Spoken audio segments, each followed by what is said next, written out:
Officially set to become the new NOPD police chief. She was hand-selected by Mayor Latoya Cantrell, confirmed by the City Council last month, and will take the oath of office today. Josh Robertson's live at Gallier Hall with a preview.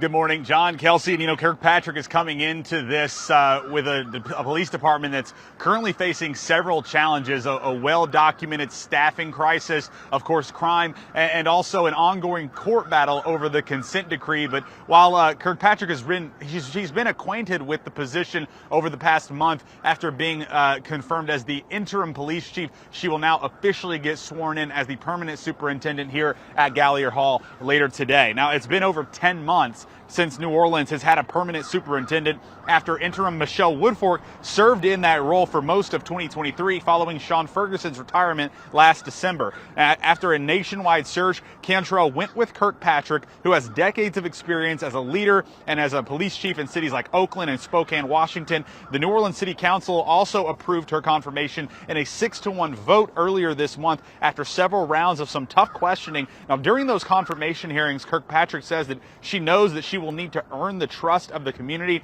and that New Orleans has its own culture that she will need to get acquainted with. She says that she will work with the mayor and with council, but she also made clear that if given the job, she will not be micromanaged. There's one chief of a department. I am independent. I take in everybody's guidance and input because I serve all of you. But if you want a shadow chief, I'm not your lady. Please do not confirm me.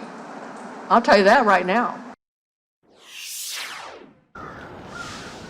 Now, Kirkpatrick says she does not plan to make any personnel decisions until January 1st. She wants to observe the current leadership and in their roles right now. But again, she is set to take the oath of office during that swearing-in ceremony here at Gallier Hall. That's going to be at 1 o'clock this afternoon. But for now, reporting live here in New Orleans, Josh Robertson, Fox 8, Local First.